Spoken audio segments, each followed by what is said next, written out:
Алюминий цууны талаар бас нэгэн бичлэгийг та бүхэндээ хүргэж байна. За өдрийн улирал ирж монголчууд бид эдэн шуусаа базааж өлийн улиралд бидний махны хэрэглээ өсдөг. За махнаас авах шин тэжээлээ сайжруулах, гарах элдв хүндрэлийг багасгах үүднээс алюминий цууг хэрэглэж болно. За алюминий цууг хэрхэн хэрэглэх, алюминий цууг хэрэглэснээр ямар үр дүнд хүрэх талаар ярихаасаа өмнө шүлтлэг хүчлэгийн хэмжигдэхүүн болсон pH-ийн талаар ойлголтыг та бүхэндээ өгье гэж бодож байна. За pH 7 гэдэг бол саармаг. За үүнд бол ус бол саармаг байдаг. За 7-оос дээш бол шүлтлэг, 7-оос доош бол хүчлэг зүйл гэж ойлгодог. За ингээд pH нь 6 гэхэд бол уснаас бол 10 дахин хүчлэг гэж ойлгоно. За 5 байхад бол уснаас 100 дахин, 4 байхад бол 1000 дахин, за pH нь 3 байхад 100000 дахин, за pH нь 2 байхад 100,000 дахин ингээд дандаа 10-аар үржүүлдэг байна. За тэгэхээр pH 1 байхад бол уснаас 1 сая дахин хүчлээ гэж ойлгох нь байна. За ингээд алюминий цууны хүчлэг pH нь бол 3.5 орчим байдаг. За тэгэхээр уснаас 5000 дахин хүчлэг гэж ойлгох нь байна. За хүний ходоодны орчим бол нэг 2-оос 3-ын хооронд байдаг бөгөөд за 2.5 та байлаа гэж бодоход уснаас 50,000 дахин хүчлэг байдаг. За ер нь ингээд өвсөн тэжээлтэн, холимог тэжээлтэн, махан тэжээлтний ингээд ходоодных нь орчны pH-ыг бол судалж үзэхэд өвсөн тэжээлтэн амтан бол 4-өөс 6 байдаг. За холимог тэжээлтэн за махаар хоолдог, үр тариа, өөр бусад зүйлээр хоолдог гэсэн энэ хамааралд бол энэ холимог тэжээлтэнд бол хүн ордог. За хүний ходоодны орчин 2-оос 3 байдаг гэж сая өгүүлсэн. За махан тэжээлтэн буюу энэ араатай амьтдны ходоодны орчин бол 1-ээс 2 байдаг. За тас шувууны хувьд бол 0-ээс 1 байдаг. За энэний талаар бол бичлэгийнхаа төгсгөлд тодорхой өгүүлнэ тас шувууны талаар. За ингээд мах гэдэг маань ер нь уургаас бүтдэг. За уург маань амин хүчлүүдээс тогтдог.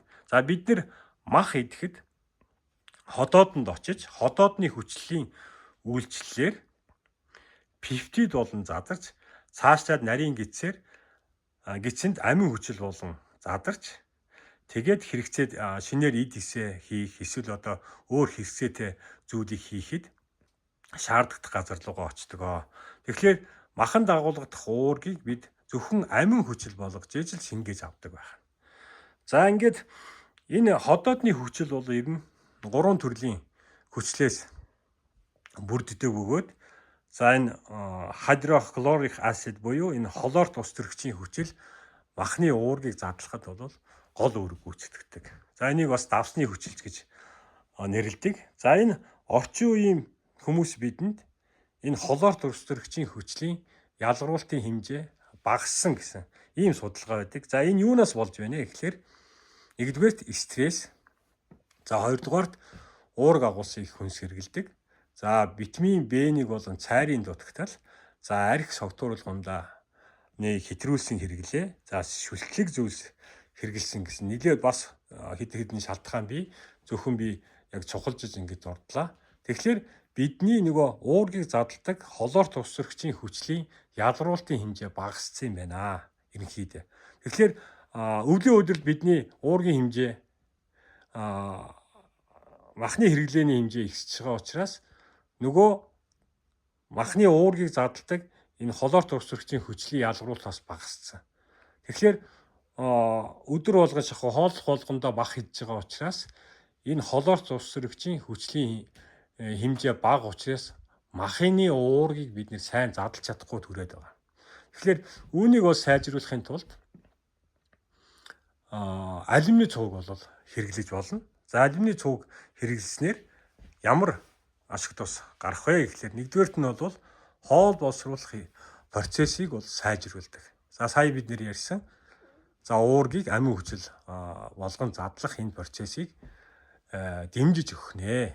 За алюминий цуу маань. За энзим гэдэг маань ер нь хоол боловсруулах эдсэн хоолыг задлахад бол гол гүйцэтгэдэг. За энэ бол энзим нь болохоор бас л хүчлэг орчинд сайн ялгарч үйл ажиллагаагаа сайн явуулдаг гэсэн үг. За дөрөвдүгээрт нь энэ эрдэсийн шингээлтийг сайжруулдаг. За аливаа эрдэс минерал бол хүчлэг орчинд бол сайн уусдаг учраас та дутагдсан эрдэс минералаа нэмэлт бүтээгдэхүүнээр авлаа гэж бодоход таны ходоодны орчин сайн хүчлэг байх юм бол эрдэс минералын шингээлт нь сайн байна гэсэн. За 5 дугаарт нь энэ гэрд гэж бичсэн байгаа. За энийг бол илүү тогтож тодорхой тайлбарлая гэж бодож байна. За гэрд гэдэг маань gastroesophageal reflux disease гэж байгаа. За энийг бол бид нар манайхан бас их төөрөгдөг. Миний ходоодны кислота ихтэж гэж яриад байдаг. За кислота гэдэг маань орс кислота буюу хүчил гэсэн үг ярианы хэлэнд явсаар байгаа энэ кислота болцсон юм байгаа.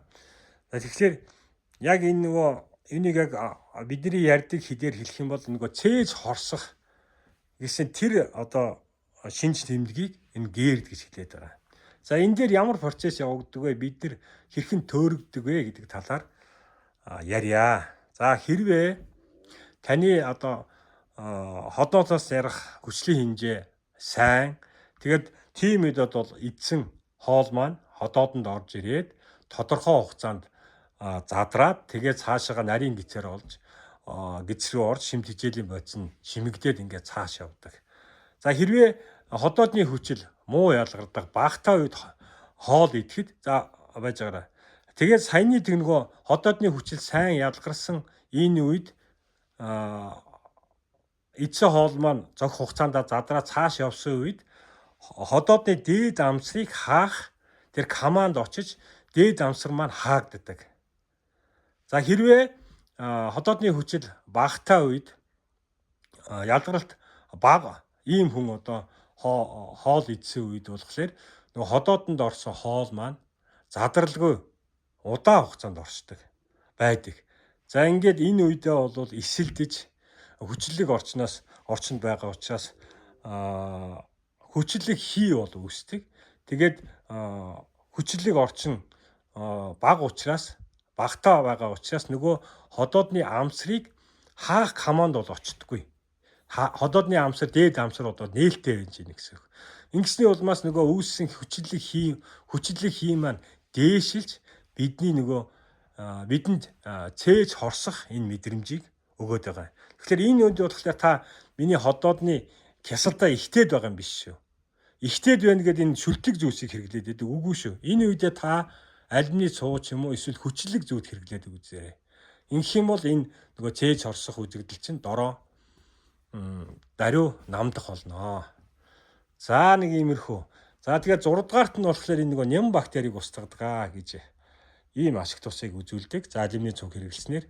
За энэ дээр нэг тас шууны талаар ярья гэж бодож байна. Тас шууны ходоодны орчин бол 0-1 байдаг. Уснаас даруй 5 сая дахин их хүчлэг гэсэн үг.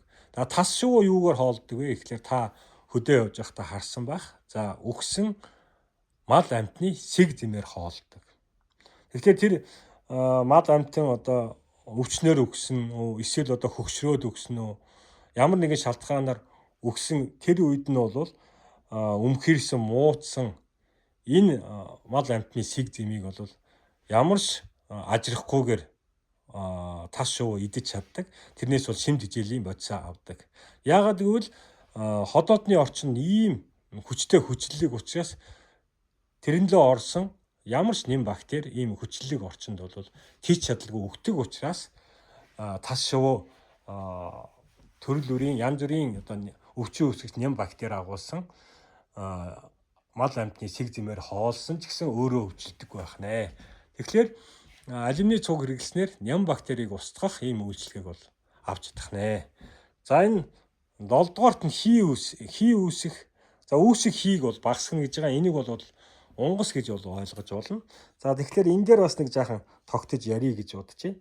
За ингээд ходоодны хүчил маань бага учраас энэ уурга маань пептид буюу амин хүчил бол задралгүй нарийн гисэнд очдог. Ингэснээр нарийн гисэнд байх тодорхой төрлийн бичил биетүүд хит ихээр үржих ийм нөхцөлийг бол бүрдүүлдэг. За улмаар цаашлаад бүдүүн гисэнд энэ гүйцэд задарч амжаагүй уураг бол очно гэсэн үг. Ингэснээр нөгөө бүдүүн гисэнд бол 3 төрлийн бактери байдаг.